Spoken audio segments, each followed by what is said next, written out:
consejos básicos sobre arbitraje. Esto nos va a ser muy útil, sobre todo en el caso de que en alguna ocasión nos toque desempeñar el papel ya sea de árbitro central o de árbitro asistente, o simplemente por cultura general, por conocimiento, para que nosotros sepamos cómo debe señalar un árbitro, cómo se debe ubicar y cómo se debe de mover dentro del campo de juego. Comencemos hablando sobre la posición de los árbitros asistentes y la forma básica en la que se debe de mover el árbitro central durante un partido. Los árbitros asistentes se van a ubicar de la siguiente manera. Del lado de las bancas, es decir, donde están los jugadores suplentes y los técnicos, siempre se va a ubicar el asistente número 1 y se va a ubicar siempre a la derecha de las bancas, mientras que el asistente número 2 se va a ubicar del lado contrario. El árbitro, mientras tanto, se va a estar moviendo en forma diagonal, como se ve ahí en la imagen, desde la esquina de una de las áreas grandes, de un lado del campo, hasta la esquina del área grande del otro lado del campo. Ahora es importante señalar que la mirada del árbitro siempre debe de estar de forma panorámica hacia donde se está disputando el balón, no clavada la mirada en el balón, porque muchas veces hay faltas que ocurren donde no se está disputando el balón. Entonces el árbitro debe estar siempre atento a todas esas situaciones, siempre moviéndose en diagonal y con la mirada, como digo, de forma panorámica hacia donde está en disputa el balón. Pero debe tener en cuenta que no debe quedar en una posición cercana al asistente de ese lado del campo. Ahí en la imagen se aprecia claramente cómo cuando el árbitro está de un lado del campo, siempre está alejado del árbitro asistente que se ubica de ese lado. Y cuando va el árbitro hacia el otro lado del campo, de igual forma, siguiendo esa diagonal, se debe de ir alejando del otro árbitro asistente.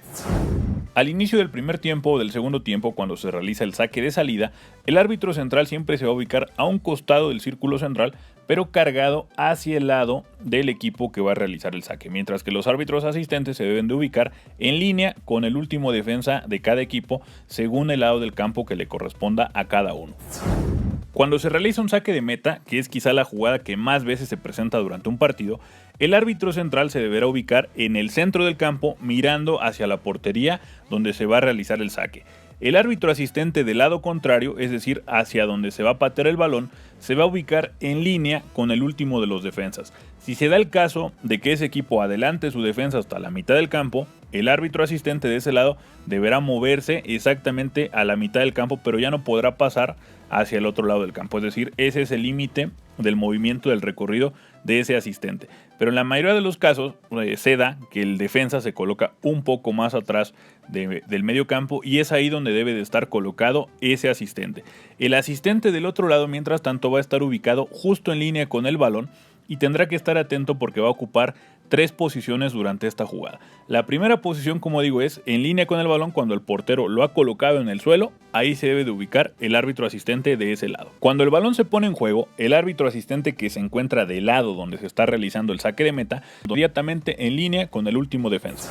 Durante un tiro de esquina, el árbitro central siempre se va a ubicar del lado contrario donde se encuentra el árbitro asistente que esté de ese lado del campo. Independientemente de qué lado de la cancha se cobre el tiro de esquina, como se puede ver en esas dos imágenes, la posición del árbitro siempre va a ser la misma y siempre va a estar manteniendo su mirada, repito, de una forma panorámica que le permita ver todas las posibles acciones que se presenten, sea un empujón, un jalón o incluso determinar si la pelota entra o no a la portería, aunque para ese tipo de jugadas la responsabilidad mayor será para el árbitro asistente que está ubicado sobre la línea de meta. Pero la posición del árbitro, como ven, siempre va a ser la misma y siempre del lado contrario a donde esté el árbitro asistente. El otro árbitro asistente, mientras tanto, deberá estar alineado con el último de los defensas del otro equipo o, en su defecto, colocado a mitad de cancha. En el cobro de un penal, ya sea en una serie de definición por penales o en un penal que ocurra durante el partido, la posición del árbitro central y de los asistentes es similar, pero tiene ciertas variaciones. Cuando el penal ocurre durante el partido, el árbitro asistente que se encuentra del lado contrario a donde se va a ejecutar el penal tiene que estar pendiente con el último defensa y muy atento a un posible contragolpe, si es el caso que tiene que determinar un fuera de lugar. Si el defensa está más adelantado, es decir, que esté en la media cancha o por delante de la media cancha, el árbitro asistente de ese lado tiene que estar exactamente a la mitad, pero como digo, muy atento a un posible contragolpe y a tener que señalar un fuera de lugar.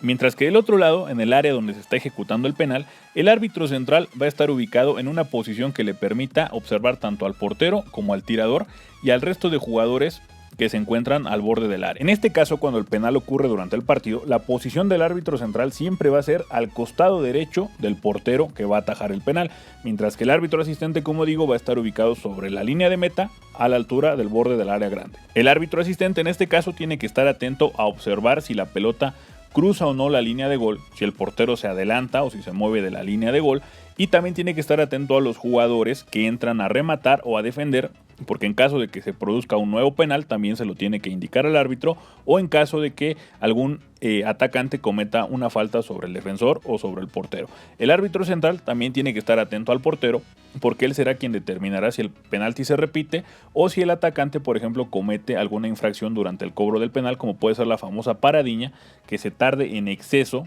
esa pausa que la haga muy larga, y en ese caso pues el penal tendría que ser anulado. Y como digo, también tiene que estar atento a los jugadores que entran a rematar, porque en muchas ocasiones cuando el portero ataja el penal, los jugadores se barren tanto a despejar como a tratar de meter el gol, y ahí se producen muchas faltas que a veces el árbitro, por no estar ubicado, por no estar atento, pues no ve. Cuando se trata de una serie de definición por penales, uno de los asistentes va a permanecer en el centro del campo con el resto de los jugadores que concluyeron el partido. Es decir, en esta zona no puede haber entrenadores, tampoco fotógrafos ni gente ajena al partido, y mucho menos los jugadores suplentes. Únicamente pueden estar los que concluyeron el partido. En el área donde se van a ejecutar los penales tiene que estar el otro árbitro asistente colocado sobre la línea de meta, pero en esta ocasión al borde del área chica, mientras que el árbitro central tiene que estar en una posición que le permita ver tanto al portero como al tirador.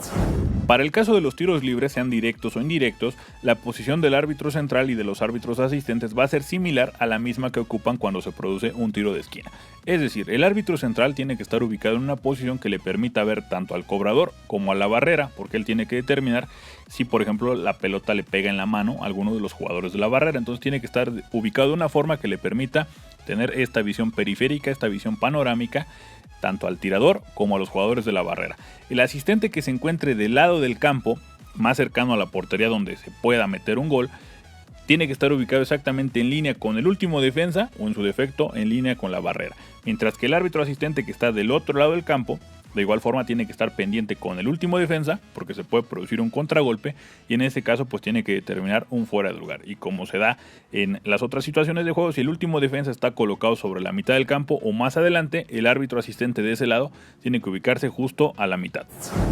Finalmente pasemos con las diferentes señales que tiene que realizar tanto el árbitro asistente como el árbitro central. Comencemos con los árbitros asistentes. Para indicar un cambio o una sustitución, el árbitro asistente número 1, que es el que se encuentra cercano a las bancas, debe levantar su bandera sujeta con ambas manos por encima de su cabeza. Cuando se produce un saque de banda, el árbitro asistente debe indicar qué equipo es el que va a cobrar, y esto se hace señalando la dirección hacia donde está atacando el equipo que va a tener posesión del balón. Cuando sucede un fuera de lugar, el árbitro asistente lo tiene que señalar de la siguiente manera, y esto es algo que poca gente sabe. Primero debe levantar su bandera y luego, dependiendo de la zona donde se produjo esa jugada, tiene que determinarlo de diferentes formas. Por ejemplo, si la jugada sucedió en una zona cercana al árbitro asistente, vean, indica con la bandera un poco en diagonal hacia el suelo. Si la jugada se produjo en una zona central del campo, la bandera va de forma recta. Pero si la jugada se produjo en una zona muy alejada del árbitro asistente, la bandera, vean, va en diagonal hacia arriba. Entonces, es la misma jugada, la misma acción, un fuera de lugar, pero dependiendo la zona del campo donde se produjo, la señalización va a ser diferente. Cuando se produce un saque de meta o un tiro de esquina, no hay mucha ciencia, simplemente cuando es saque de meta se señala al borde del área chica, y cuando es tiro de esquina pues tiene que señalar el banderín de córner. Cuando se produce una falta, es similar a cuando se marca un saque de manos. Primero se levanta la bandera y luego se señala el lado hacia donde se tiene que ejecutar, siempre indicando la dirección hacia la que tira el equipo que tiene posesión del balón.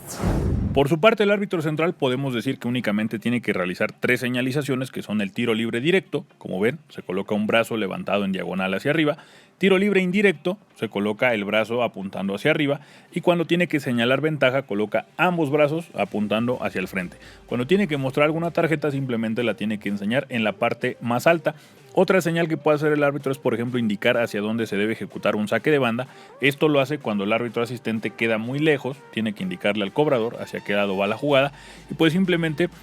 puede realizar otro tipo de señales, como por ejemplo indicar que marcó una mano, hacer el gesto gráfico de que está señalando una mano, que está señalando un jalón, o determinados gestos que pues permitan que el público o que la gente que esté presenciando el partido sepa exactamente qué está marcando y también los jugadores pues sepan qué fue lo que marcó. Como ven, las señales de un árbitro central son menos que las de un árbitro asistente. En realidad no es muy complicado el arbitraje en el fútbol, pero a veces tenemos mucho desconocimiento y nada más estamos reclamando a lo tonto. Por eso es siempre sano saber de qué se trata esto del fútbol.